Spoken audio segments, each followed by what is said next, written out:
Say thank you for the coffee. You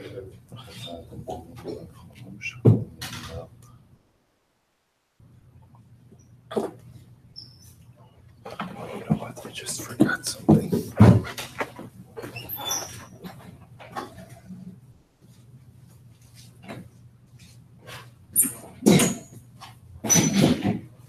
Oh, thanks, Freddie.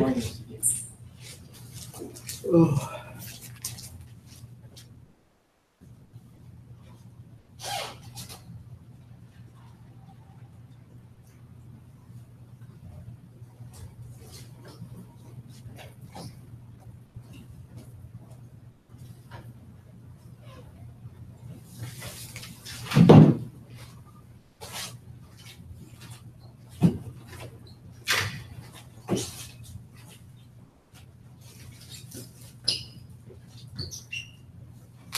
Morning. Oh, good morning. How are you? Okay.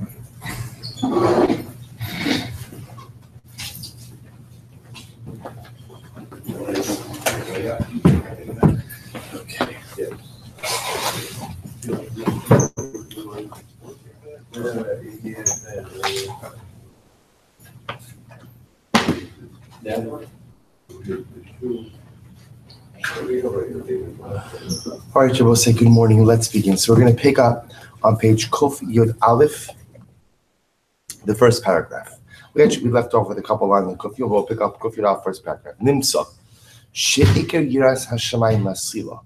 Therefore, again, says the Mechaber, it turns out that based on what we learned yesterday, the ikar of yiras shamayim begins kasher adam ma'amin bischar uba'onesh sheyesh ba'olam hazeh. When a person believes in the reward and punishment that exists in this world, that's the beginning of yiras shamayim. Dahainu shemamin. What does that mean? That he believes in schar va'onesh, reward and punishment.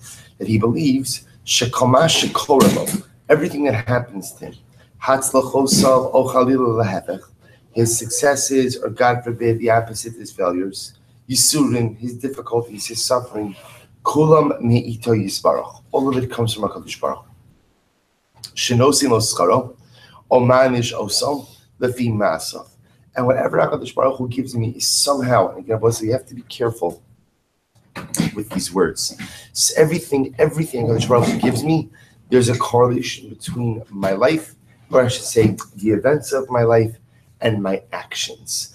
That the events that happen to me in life are reactions to what it is that I'm doing.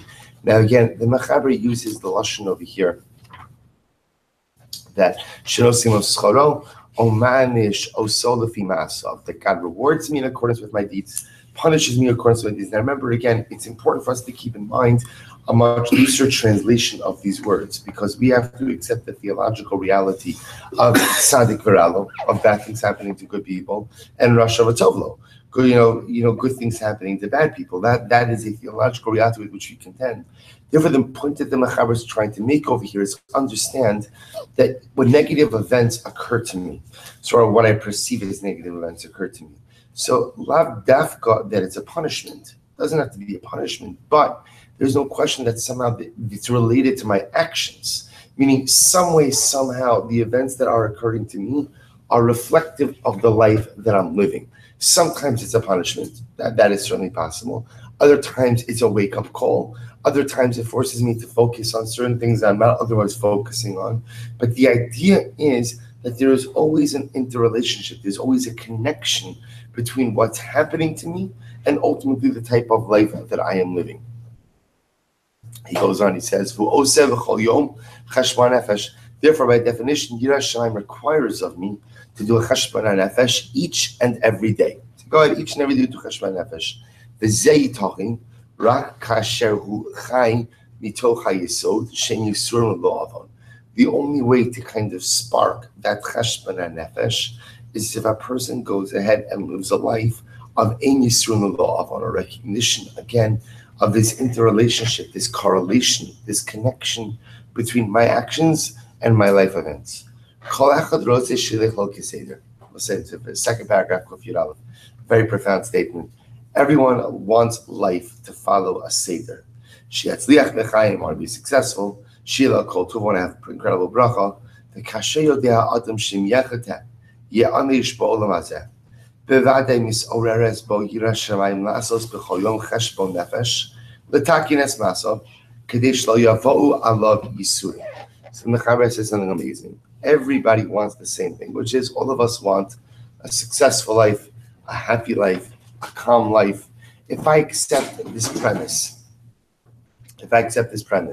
that the events or realities of my life reflect the actions of my life, reflect ultimately, again, what it is that who I'm doing, then by definition, this creates the urgency to do cheshbon nefesh each and every day, to fix my actions in order that I not suffer. In other words, we'll say, what the Mechaber essentially is saying is that Lamaisa, many of us go through life in a state of slumber, without really giving so much thought, or not really leading an introspective existence, because we don't really accept the premise that what happens to me in life is a reflection of the actions I engage in.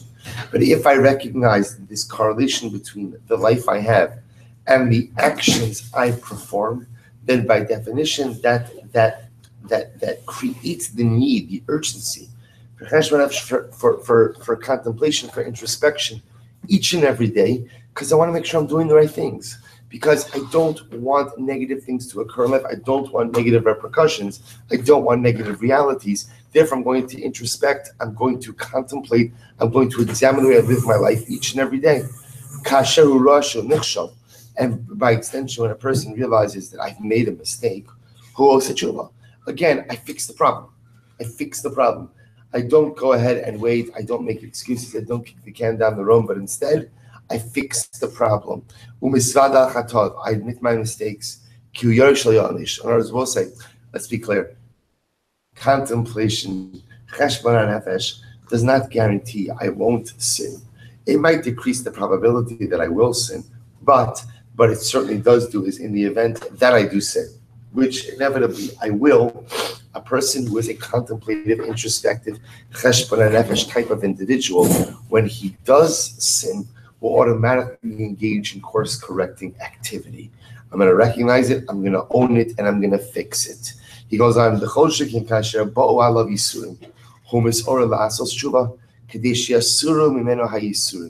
I see that difficulties have come upon me, that also triggers the need to introspect, the need to contemplate, the need to look at my life in order that the Yisurim should leave.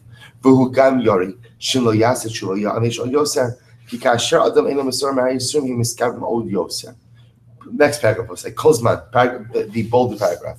Kozman sha'adam adayin toles yisrael izadar ba'olam.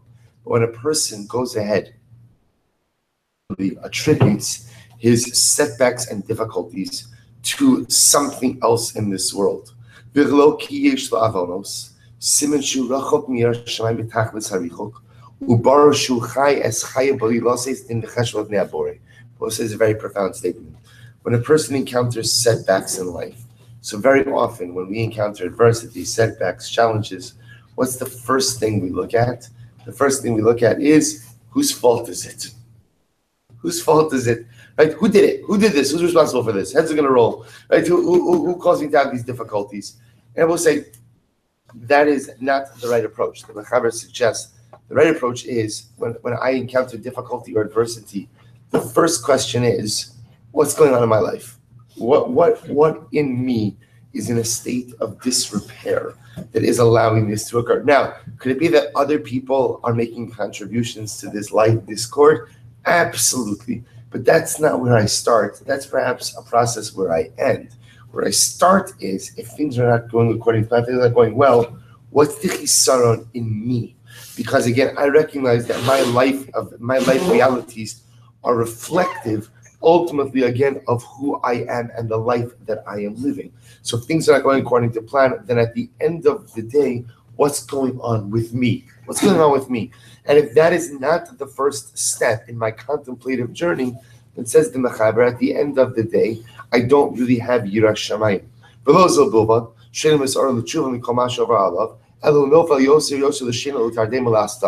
say furthermore, says the Mechaber, what ends up happening is, at a certain point in time, if you don't take a proactive, introspective approach to adversity, what ends up happening is, and you just blame people, you blame anyone and everyone for your problems, but take ownership over it, then a person just falls into atzlas, he suggests. A person begins to fall essentially into a life depression over the difficulty of their circumstances, and that depression deepens and deepens, grows greater and greater, and a person ultimately falls into a state of life slumber, ulastara.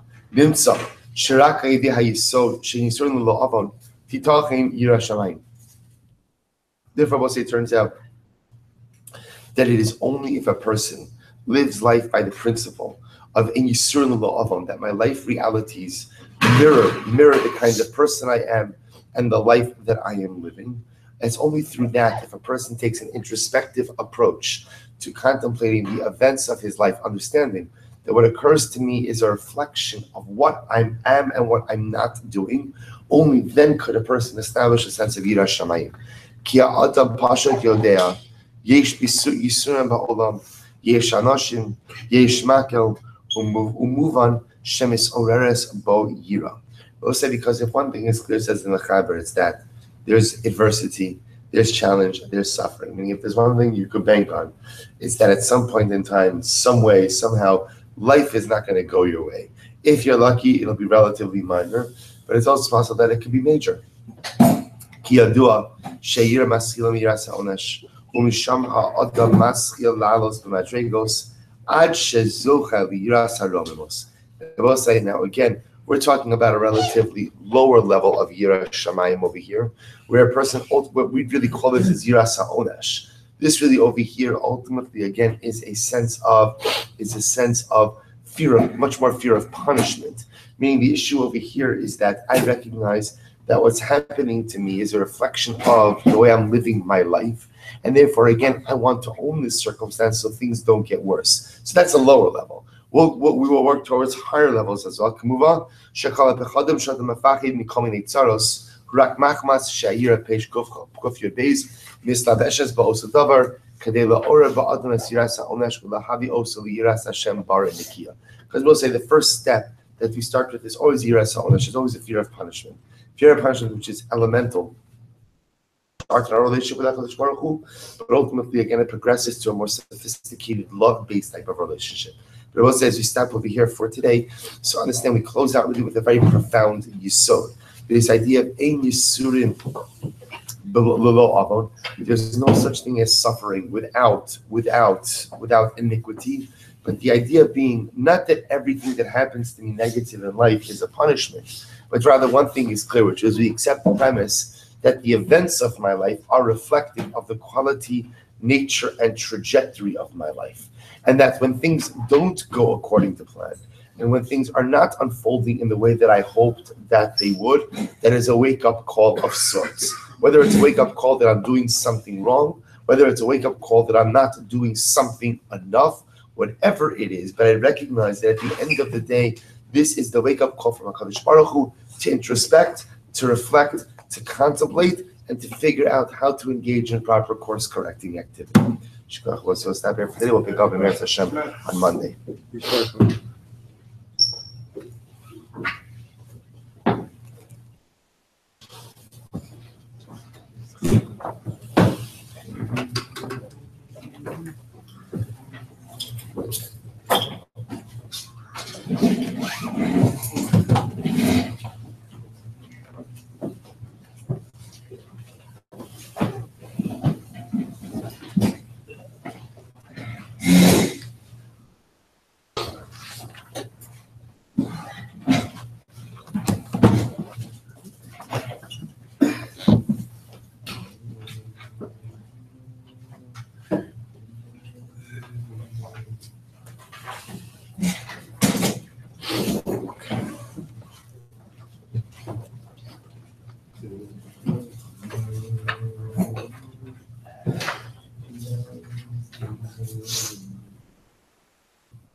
All right, so we'll say good morning. Our today's daf is Kufan Gimel 173.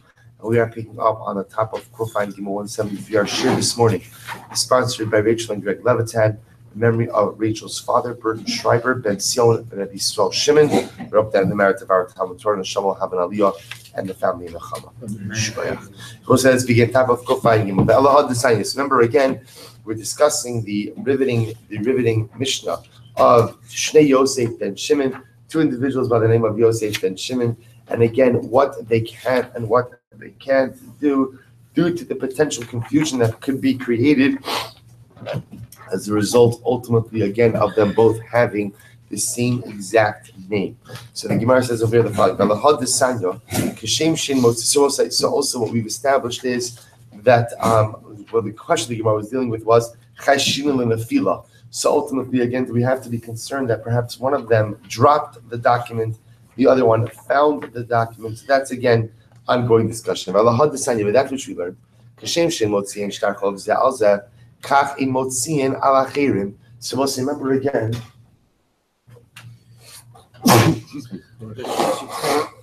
Sorry. So remember again, in the Mishnah, the Mishnah said that they cannot make a loan to one another out of a concern that the Loven might try to claim that he's the Malva, but yet they are permitted to go ahead and lend money to someone else. So even if you have two Yosef and Shimon living in the same city, they are permitted to lend money to someone else. Yet the Brisa over here says that they are not, they are Shnei Yosef and Shimon, to someone else. So says the Gemara, what are they arguing about? Both they're arguing about the ability, remember we spoke about this before, Osios Niknos b'Mesira, which means when you give over a document, do you by definition give over that which is spelled out in the document, or is there some other mechanism of kinyan necessary? Tana Ditan, so Tana of our Mishnah holds Osios Niknos b'Mesira. Tana holds that yes, you could acquire ownership over that which is spelled out in the document through the conveyance of the document. So we'll say, what does that mean for our purposes? For our purposes, that means that he who holds the document ultimately, again, is considered to be the true owner of that document. So therefore, the mice, again, in our Mishnah, if you have Shnei Yosef and Shimon, and one of them produces the document, the loan document, against someone else, that person who holds the document is considered to be the owner of the document. The Tana B'Ras Savar, but yet the Tana of the Brisa that we just quoted above holds that no, they will say just having possession of the document by itself is not enough of a proof, because again, you can't necessarily acquire that which is spelled out in the document simply through the conveyance of the document. The other possibility is to call it Ama Osios Niknos b'Mesira. The other possibility is that no, in reality, everyone holds Osios Niknos b'Mesira, right? All right. So everyone holds Osios Niknos b'Mesira. That essentially you could acquire ownership over that which is spelled out in the shtar through the handing over of the shtar. Interesting enough, what's machlokes here? But this is actually quite interesting. The shaila is, if you are the holder of a document, is possession of the document enough to certify you as the person who is entitled to collect? Or do you need some other type of supportive proof to indicate that indeed you are truly entitled to collect this document? I will say, now obviously, if the document is written in my name, Shmuel Silber lent Ruvain $1,000, okay, and I take out my driver's license, says Shmuel Silber, then fine. Now I will say, what happens if I have a case of Shnei and Shimon? Or for that matter, what we will discuss is, let's say I have a document that has the Malva's name is someone else, but I claim that the Malva to collect the shtar, the Malva sold me the debt. So is it enough to say he who holds the document is in fact entitled to go ahead and collect the shtar, or do we need some type of additional supporting proof? To which the Gemara says, Tana Didan Savra in Tzarach Laviraya, Sartana holds that he who holds the document, I will say, is automatically entitled to collect the debt, and no other supporting proof is necessary. The Tana B'Ra, but the Tana of the Brisa holds, Tzarach Laviraya, that no halacha l'maisa, and bring a raya. You have to bring supporting proof. Holding the document, it's your explicit name, you require some additional supporting Now this is the case also where this comes up. Ditmar, osios niknos b'mesira. So we'll say everyone holds osios niknos b'mesira, which also means that you could own that which is spelled out in the shtar to the shtar being conveyed to you. So we'll say, so what is the machlokes? Now that we've established everyone holds osios niknos b'mesira. So however, Rava Amar inos rachel habiraya. Rava therefore says, we'll say, he who holds the document need not go ahead and furnish any additional proof that he has the right to entitlement. Possession of the document is enough to show Beis Din, enough to show anyone, I am entitled to collect this debt. The Rashbam will say almost right across in the Rashbam. So Rava Amar Inu Tzarech El Ha'amidu Becheskas HaMuchsak Bo. What's an incredible yisod? Rava says if you hold the document, even if it's a case of Shnei Yosef and Shimon, and even if what? Here's the greater chiddush. Even if what? Even if you are not named in that shtar as the malva. In the shtar it says that Reuben lent Shimon $1,000. I'm Levi. I show up, I have the document. Rava says, we believe you to be the owner of that document. Reuben sold it to you, or he gifted it to you, but he who holds the document is considered to be the rightful collector of that document. So the Gemara says, Abaye says, I'm sorry, I skipped the line, I think. Abaye says that no, you have to bring proof. You have to bring proof, meaning again, if it's not your explicit name in that shtar, you need to bring proof that you are in fact entitled to collect. Rava says no, you don't have to bring a raya. Rather, he who possesses the shtar ultimately again is entitled to collect. We'll say fascinating machlokes. Some Rabbi, Rabbi says, where do I know that I'm correct? That it's not enough to possess the document, but if it's not your explicit name, you have to produce proof. So listen to this. One of the brothers, this is a case of a father who died, leaves the estate to the brothers. The estate has not yet been divided. One of the brothers shows up with a document alone, where his father was the creditor, and he claims that he is now collecting this document on behalf. He's now collecting this document. And I will say, what this brother is claiming is, my other brothers allowed me to collect this debt. They gave me this debt and this right of collection. Even though we have not yet split up the estate, they gave it to me. So I'll say what happens. So ultimately, again, this brother has to bring proof. Now we'll say the other brothers are claiming that what? Other brothers are claiming chatfu. Like, you took this from us. You took it. We didn't give this to you, but rather again. So we'll say what he has going on his side, he being the one brother, is that what? He has possession of the shtar. The other brothers are claiming, we didn't allow you to collect this. This is still part of the estate. We haven't divided the estate. If you look at the last line of the Rashbam, so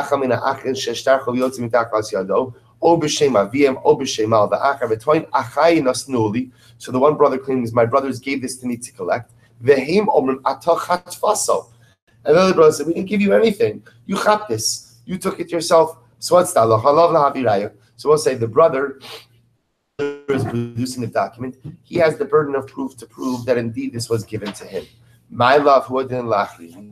So we'll say, are we not talking about over here that this is true ultimately even for someone else? So we'll say, meaning this is not just unique in a case of brothers. This would be in a case of anyone. And what the Bryce is ultimately saying, we'll say, is what? If you show up in Beis Din with a shtar of collection, and there is a name in there that is not yours, just because you have the document, that does not create proof that you are the rightful collector. That name in that document is not yours. You have to prove that you are entitled to collect this shtar. So, and therefore, that's a bias proof.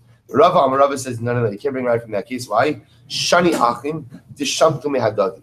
Rava says, that's not a good case, and I'll tell you why. Because brothers are different, Rava say. Because everyone knows that brothers from each other. They take from each other, they chap from each other, especially in cases of dividing up an estate.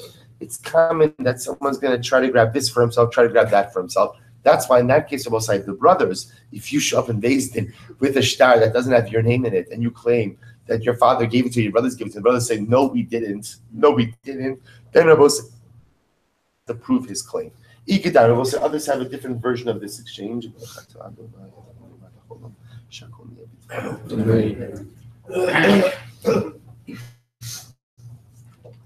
There's another version of this exchange. Rava says, where do I know my shita? Now, remember again, Rava's shita is the shtar is the presumed owner of the shtar, even if the name on the shtar is ultimately again not. So obviously, where do I know this from? The Sanya. If you have one of the brothers, ultimately again, who shows up with a loan document, let's say that belonged to the father, in his hand, and the brother now is claiming that my brothers gave this to me and allowed me to collect this. I love lahaviraya. That brother has to bring proof that indeed it's his. To which Rabbi responds, the reason he has to bring a proof is because in this case, it's common for brothers to take from one another. But in another case, meaning in stomach case, whoever shows up in Beis Din with the shtar, ultimately again is the presumed owner of the shtar. Abai will say, no, I need the case of the brothers, and I'll tell you why.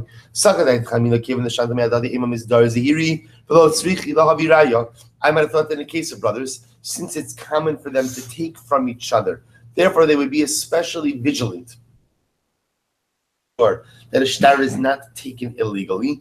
Kamash Shmuel said that they can't be so vigilant against one brother taking it from the other, and therefore, again, in the case of brothers, ultimately the brother who comes forward and the other brothers contest his ownership of the shtar. The brother who holds the shtar, even though he's holding it, still has to go ahead and prove his case. So we'll say again, we're still rooted in our fundamental machlokes in Abaye and Rabbi, which is I show up in Beis Din with the shtar that says that Reuben lent Shimon $1,000, and it's time to repay the debt.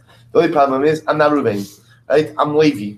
So the shayla is, does my possession of the document automatically entitle me to collection, or because it's not my name in the shtar, do I have to go ahead and bolster my claim more? So Abaye says that I have to bring a raya, that if it's not my name in the shtar, possession of the shtar is not enough. Rava says no, possession of the shtar is enough. So once the Gemara goes weiter, ve'elo.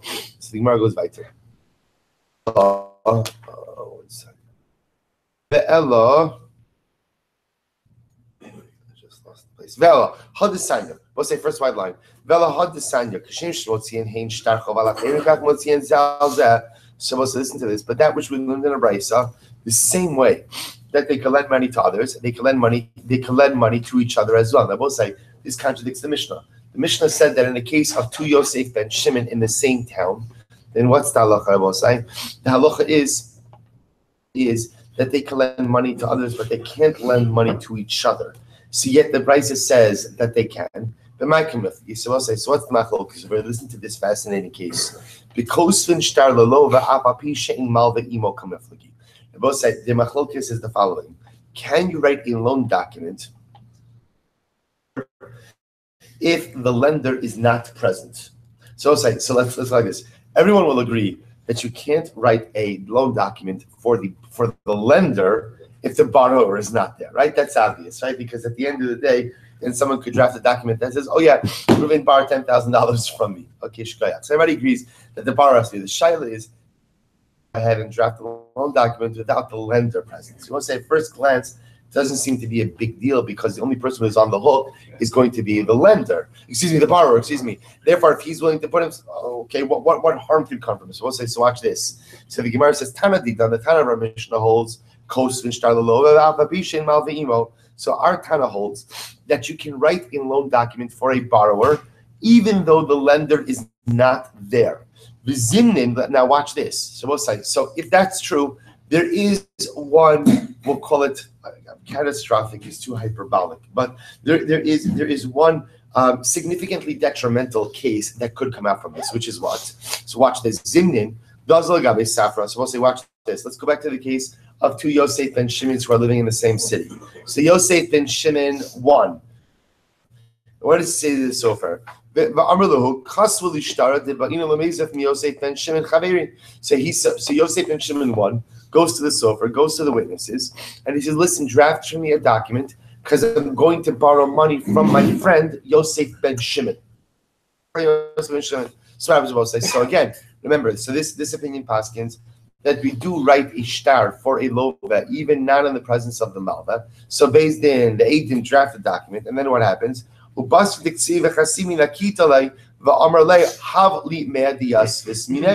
say, so watch this. Can you imagine this case? What can happen? to Yosef and Shimon. Yosef and Shimon, one shows up. He says, Eidim, write to me a document that I borrowed money, or that I borrowed money from my friend Yosef and Shimon. They draft the document, and we'll say, what does he do? He shows up to his friend Yosef and Shimon, and what does he say? You owe me money. What are you talking about? So I have a shtar. The shtar says that Yosef and Shimon borrowed money from Yosef and Shimon. Therefore, I will say, because the Tana of our Mishnah holds that you can go ahead and write a document for a borrower, even if the lender is not present. He holds that in the case of Shnei Yosef and Shimon's in one town, they cannot lend money to each other out of concern that they could manipulate this halacha and present themselves. One Yosef can present her, when in fact, again, he's then going to position himself as the lender and try to illegally extort money from his friend. Tana bara, but yet the Tana of our Brisa holds, "Ein kosen shtar lelova al ad shehe mal v'imo." So the Tana of our Mishnah of the Brisa holds that what? No, we don't allow loan documents to be written unless what? Unless, of course, both the malva and the lova are present. We'll say that's the case. That's why the Tana of the Brisa holds that even in the case of Shnei Yosef and Shimon in one city, they could still what? Lend money to each other. You're never going to have a case of a document that's being written without the presence of both of them. Fine. So Gemara goes weiter. Nimtza le'echa ben shtarosav, shtarosh Yosef ben Shimon, parua, shtarosh shneihem purim. So let's remember, what did the Mishnah say? The Mishnah said, if somebody finds amongst his documents, loan document that was made to Yosef ben Shimon, and it's stamped parua, stamped paid, or there's a shover that's there, then I will say, we don't know what. We don't know which loan of Yosef ben Shimon this refers to. Both loans considered to be paid. So the Gemara says, Taima denimsa. The reason ultimately it's considered to be paid is because the document was found. Halo nimsa matzi mafik. I will say, yet again, if Lamaisa wasn't found, then ultimately again matzimatik, it would appear that you'd be able to present this debt v'hanan, v'hanan v'lo achar yachal hotziyale in shtarchov. But yet, we said before in the Mishnah that no one is really permitted to lend money to Yosef ben Shimon, because the mice at the end of the day they could always go ahead and claim that they're not the Yosef ben Shimon who borrowed the money. To which the Gemara says, Amar Yirmiyah ben Mishulashim.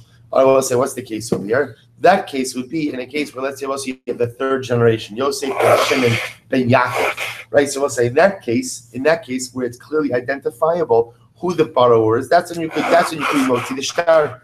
So if that's the case, says Gemara, v'nechse tavra b'shma demandechse. We'll say if that's the case, there are mishulash and third generations. So if there is a receipt that says that the loan was paid, why don't we look at the third generation? Don't just look at Yosef ben Shimon, but look at the third generation to see who the borrower actually is, and go like that.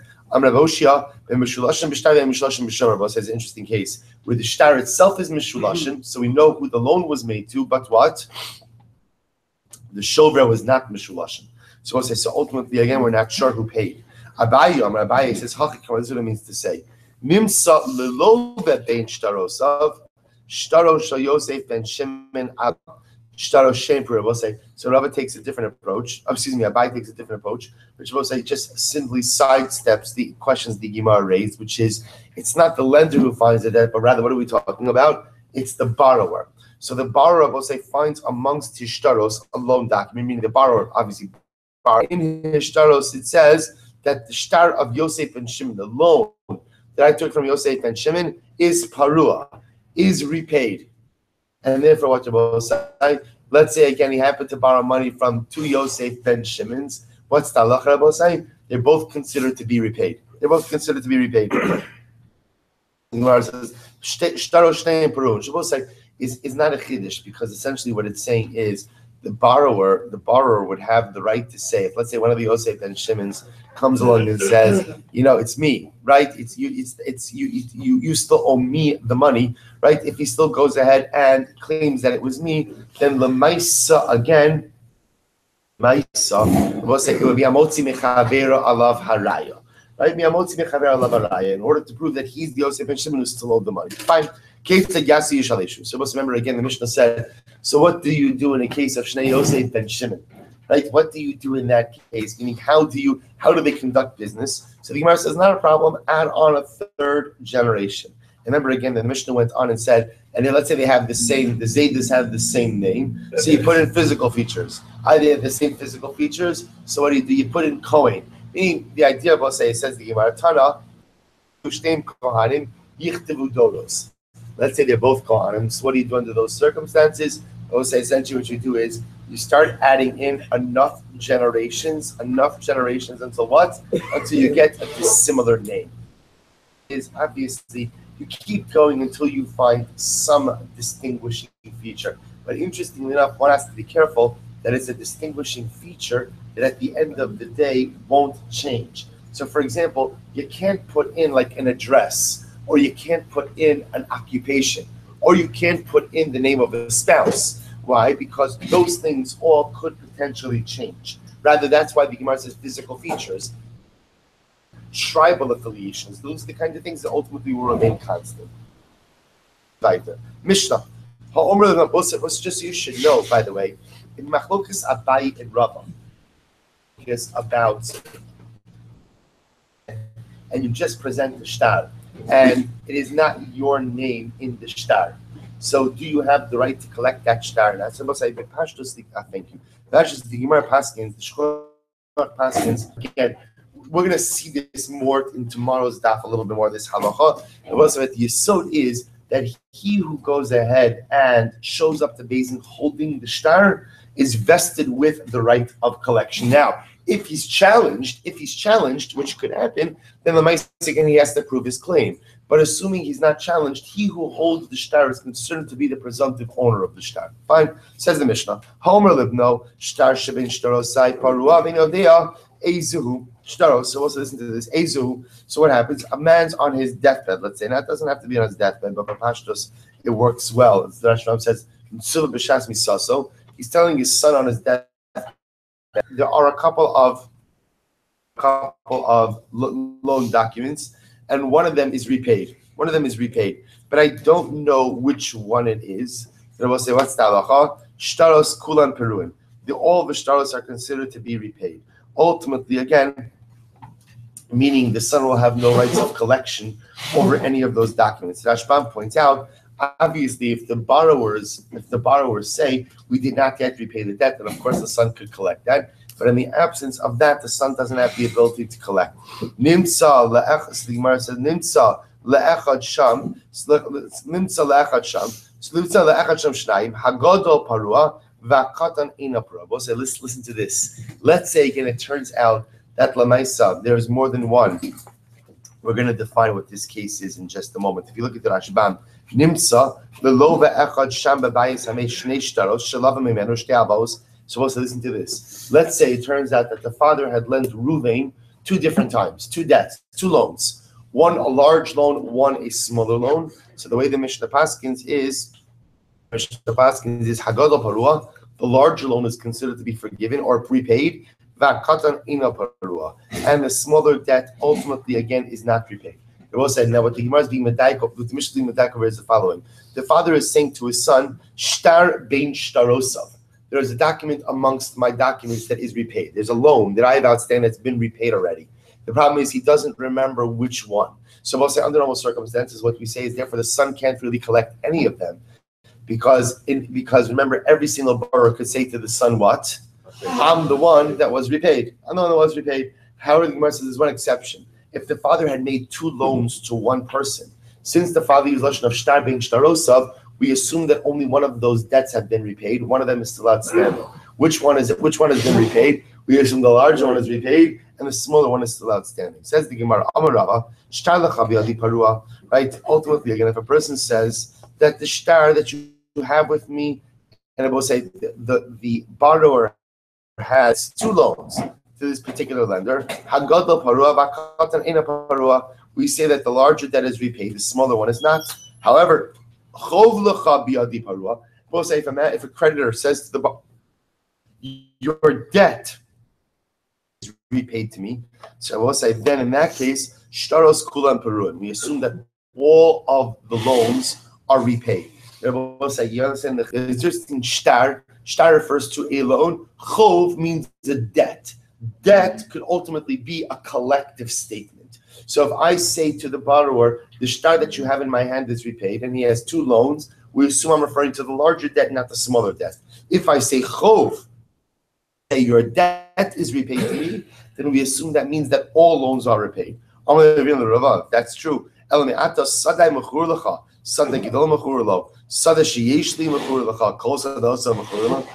I say to someone, my field is sold to you, so we assume that means a larger field is sold to him. But if I say a field that I have, which is a more expansive term, does that mean all the fields that I own are sold to you? And of course, the answer to that is no. To which the Gemara says, but here's the difference. Hasam yad balashtar ala tachtona. Rabbi say ultimately again in the case of the field, so Rabbi say that's a case of hamotzi nechavera alav haraya, and therefore again, if indeed the buyer wants to go ahead and prove that and wants to claim that I sold him all of my fields, it is his obligation ultimately to prove that particular claim. Look at the Rashbam. Umeshani hasam yad balashtar ala tachtona. Damotzi nechavera alav haraya. Dahan lokeach. Umilsa drav deleel nami mishum hay taima yad balashtar ala tachtona. Dahan umelva. So I'll say, so again, halacha the Gemara says, when the case of the land, in order to prove that claim that I sold Reuven and all of that burden of proof is upon Reuven. Similarly, Rabbi said, at the end of the day, if I say I make an expansive statement like the debt you owe to me ultimately is repaid, then we assume that covers all debt that is owed to me by Reuven. Says the Mishnah, bless you. So we're going to now begin the interesting sugya of guarantors. I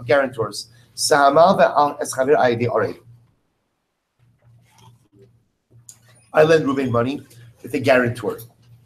What's the halacha? I cannot collect repayment from the guarantor. We'll say, obviously, the Gemara is going to discuss what does that mean. Right? What's the point of having a guarantor if I can't collect repayment from the guarantor? So we'll discuss what that means later. Where it says, listen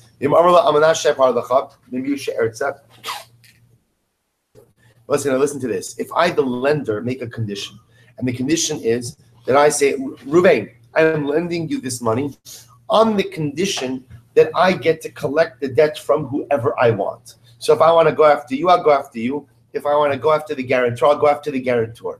I lend with that condition. Then I will say, what's the halacha? Then in that case, what the Gemara seems to be saying, Mishnah seems to be saying is, to the lender. I choose to bypass the lender.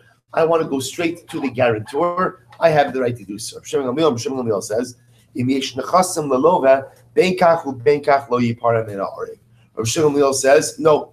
It appears Rav Shimon Gamliel is saying is that even when I lend with that condition, even when I lend the condition that says, Reuven, I'm lending you money on the condition that I have the right to collect from you or the guarantor. Whoever I choose, then Tanakama says I can go after the guarantor first.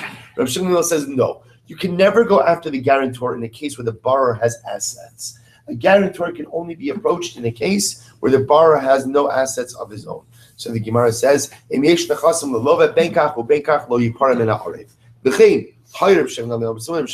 say, this is very interesting. Let's say again, I'm guaranteeing a woman's ksuva, whatever the metzias is, right? Reuven is, Yaakov is married to Rachel. And what happens? I'm the guarantor on Rachel's, so maybe Yaakov is my best friend. So what happens? So I'm going ahead and I guarantee Rachel's ksuva. So in the event that Yaakov and Rachel get divorced or Yaakov dies and the estate can't pay Rachel or ksuva, I, the guarantor, agree to pay the ksuva. Watch this. So what happens? Yaakov and Rachel are getting divorced. So we'll say, what's the halacha? This is amazing. So we'll say the halacha is that Yaakov has to take a neder, and again we'll see that Rashbam points out this is a neder she'en lo hafara.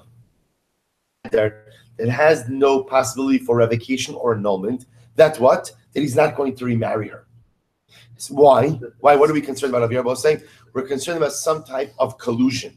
Shema ya'asu kinunya al nechasim shalzeh v'yachzer sishto. So because what happens? Yaakov and Rachel say, you know what? We were never able to take that honeymoon we always wanted. So we have a great idea. Let's get divorced. Right? Silber agreed to guarantee your ksuva. So here's the deal. I'll divorce you.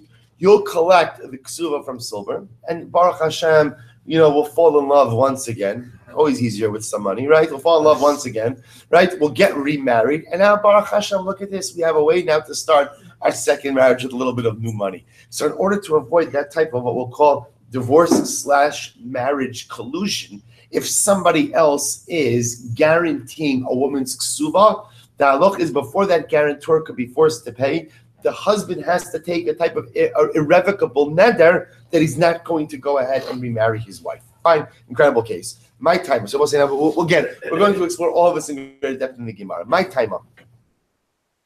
What is the reason for this? Now remember again, what the Gemara is bothered by is the seemingly nonsensical statement by the Mishnah, which is supposed to say the person said that the Mishnah said that if I lend money to Ruvain and Shimon is the guarantor, I cannot collect from Shimon. So the Gemara says, my time, I don't understand what does that mean? Why can't I collect from Shimon? If Shimon is the guarantor, why can't I collect from him? Says the Gemara, my time, Rabbi for Rav Yosef to Amri Tarvayu, Gavra Ashli Mislei, Gavra Ashli Mulacha. We'll say this is amazing. So Rabbi and Rav Yosef say, because the point of a guarantor, Rabbi say, is not to pay the debt. The point of the guarantor is to ensure the borrower is present, that the borrower is not a flight risk. So let's say, so the way they're understanding it over here is that when I'm guaranteeing a debt, what I'm saying to the lender is, listen, you're lending Reuven money. Your concern is that Reuven is going to flee to wherever. So I'm taking responsibility for Reuven. I'm going to make sure, literally, Gavra Ashli Masli, Gavra Ashli Malacha. Right? You went ahead and you lent money. The Rashbam says over, Gavra Ashli Masli, Hif Karatani Halova Almenas Shim Yamus O Yivrach Shef Ramamoni Varni Machzir Lacha Betitavena Betin Vani Pater.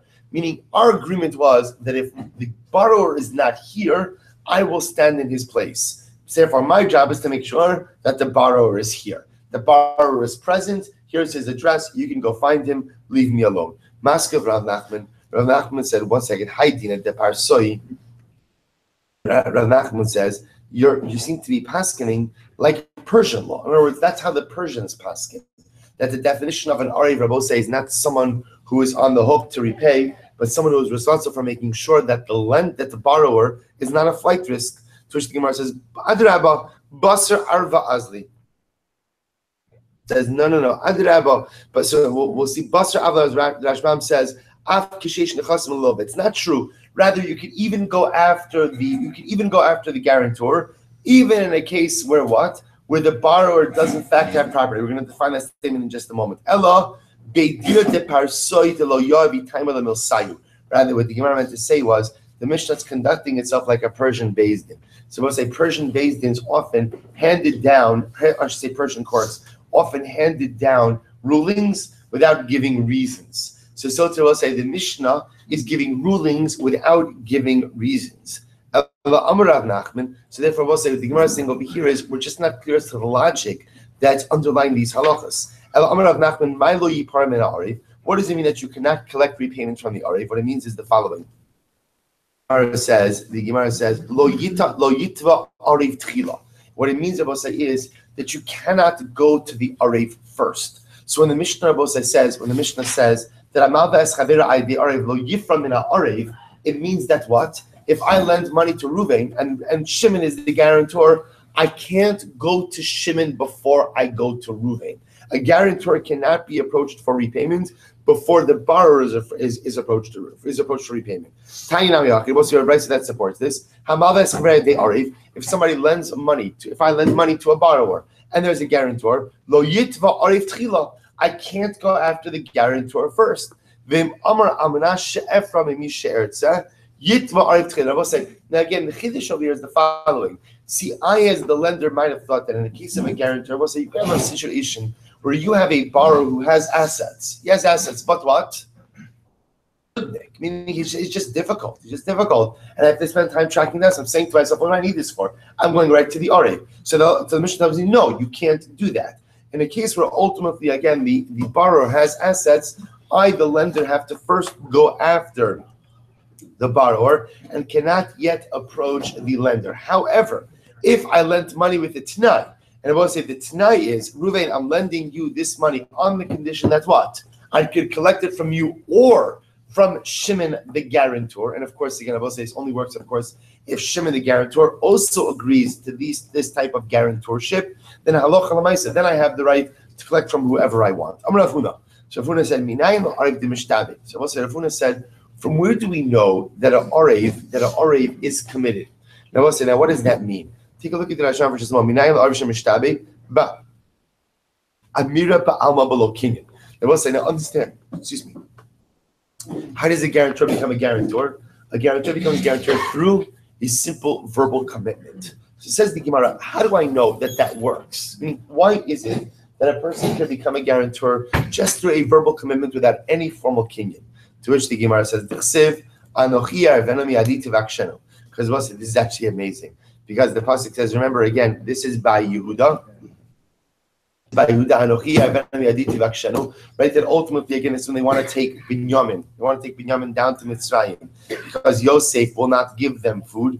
So the Gemara says, this lashon, Anochi Arvano, right? I will take responsibility. Miadi tivakshanu. Shall you request him? Maskif Rav Chisda ha kablanos hudichsid. So I'll say, listen to this. We'll say ha kablaноsi. We'll say now this is actually quite fascinating, and we're going to get into this much more tomorrow. We're going to see that there are different types of kablanos. Excuse me. There are different types of arevship. There are different types of, we'll say, of guarantorship. There's what we'll call a regular arev, and there's what's called a kablanos. So we'll say kablanos is when you are a guarantor with heightened responsibility. If you take a look at the Rashbam says kablanos the kaman mefarish tein lo vani kablan ba mira ba ami havi kablan. So we're going to see this is a heightened level of guarantorship. Again, we'll define that more in tomorrow's daf. So the Gemara says this pasuk is not talking about stama kablan. This pasuk is talking about a case of stam arev, but rather a case of a kablan. Elo, Anami says, so what pasuk do we see the notion of an arev? Mehacha, the Gemara quotes from Mishlei. Lakach bigdo ki arev zar uba'ad nachriya chavlehu. Because the pasuk says again in Mishlei, Lakach bigdo ki arav zar. They took his clothing or they took his garment because he was the guarantor for a stranger. So the Gemara is just pointing out, we're not looking for a scriptural proof as much as we are looking for a pasuk that makes reference to this dynamic. Va'omer, and the pasuk furthermore goes on and says, Bini, if you went ahead and were the guarantor for your friend, open up your hands for the stranger. No kashta be'imreificha, you could stumble over your words. No kalata be'imreificha, asezos efo b'nivinotzo, and you will be saved. Kibasta b'kafreyacha, lech hisrapes urahav reyacha. So we'll define about what that means in just a moment. If you have money in your hands, the Gemara says, hater lo pisas yad, right? Which means open up your hands. Which the Gemara understands to means if you are the kablan for this person, if you are the guarantor for this person, and the lender came to ask you for repayment, hater lo pisas yad, open up your hand for that individual. V'imlav, so we'll say if not, it's harbe alav reyev. So we'll say ultimately again, imlav means if it's not money you owe him, but instead again it's the fact that you were pogame in his covenant. It's the fact that somehow you offended him. Again, we're going to define what this means in greater depth. Then here ba'alav reyev. Then ultimately again surround him with friends and try to appease him in that way. Amar Ameimer. Ameimer said the following: Oriv de mishtabed machlokes Rabbi Yehuda Rabbi Yossi. Listen to this. If an Oriv went ahead and obligated himself, is he really obligated on? If a person obligates himself as a guarantor, is he really obligated or not? Says the Gemara. Machlokes Rabbi Yehuda Rabbi Yossi. Now, it sounds a little bit strange, meaning because we just went ahead and what?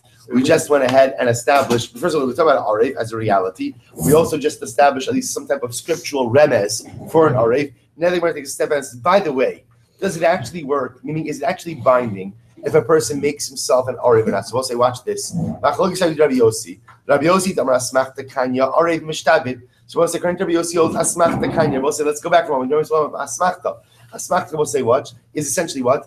Essentially a hyperbolic promise, meaning I make a commitment that is a bit of an exaggerated commitment, but I'm willing to make it. Why? Why? Because I don't really ever think I'm going to have to honor it. So we'll say, so here's the interesting case. The Gemara says that essentially making yourself an orev is an asmachta. Why does a person agree to be a guarantor? The Gemara is getting to the psychology of a guarantor. Why do I agree to be a guarantor, I will say? Meaning a person only wants to be a guarantor on something that they assume which what? That what?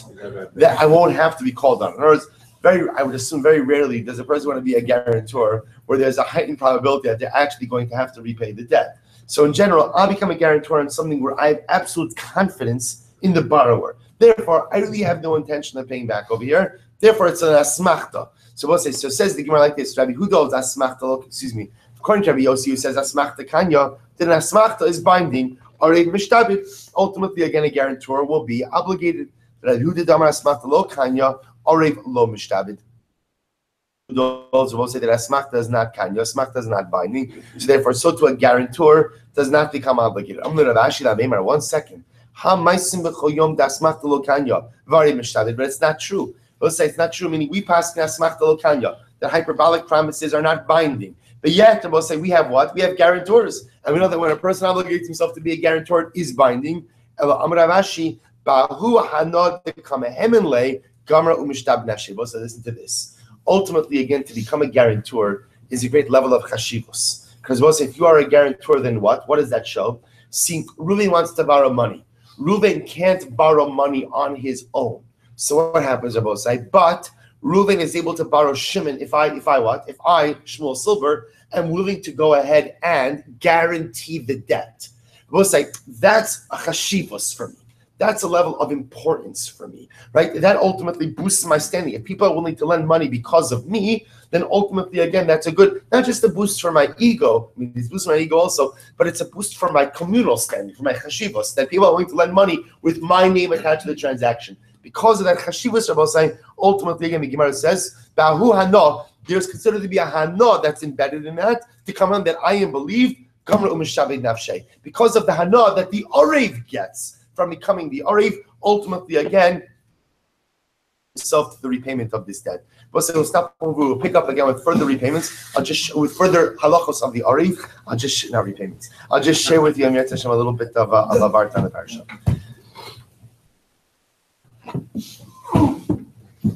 So we'll say the pasuk at the end of Parshas Pinchas. Incredible amount of dynamic activity in Parshas Pinchas. At the end of Parshas Pinchas, the Torah goes through many of the karbanos as well as the Yom Tovim. So also, so the pasuk by the Karban Mincha says the following: Tzavis b'nei Yisrael. We say this every morning in the Parashas HaTamid. This is in Parachav Chas pasuk Beis. Tzavis b'nei Yisrael, command the Jewish people, v'amarta aleim, and you'll say to them, Es karbani lachmi liishai. Right, the karbanos, literally the karbanos that come from my loaves, so the karbanos that come from my breads, liishai shall be put on the fires. Reach nichochi, a pleasing aroma. Tishmeru lakriv li b'moado. Ultimately, again, you shall be vigilant regarding them to offer them up in their appointed times. So again, Parashas HaTamid Torah gives us the obligation to offer a Tamashal Shachar, a morning communal offering, an afternoon communal offering. And again, this is the Parashas HaTamid that we recite every single day. So there is a beautiful, magnificent insight that's brought down by the Hasidic master Pinchas of Karetz. Pinchas of Karetz dashes the pasuk a little bit differently. He says, what does it mean? Es karbani lachmi liishai. So we'll say, as we say often, the beautiful part in Chasidus is the ability to manipulate the punctuation a little bit. So the Rabbi says something so beautiful. He says, Es karbani. Es karbani. Everyone always wants to know, what's the greatest offering that I could give to HaKadosh Baruch Hu? What's the greatest carbon that a Jew could give to HaKadosh Baruch Hu? Lachmi liishai. The Rebbe says, HaKarban hanirtza lefanayu. The carbon that HaKadosh Baruch Hu wants more than anything is lachmi liishai. So he says, Shetitnu lechem la'anashai. To anashai, to my people.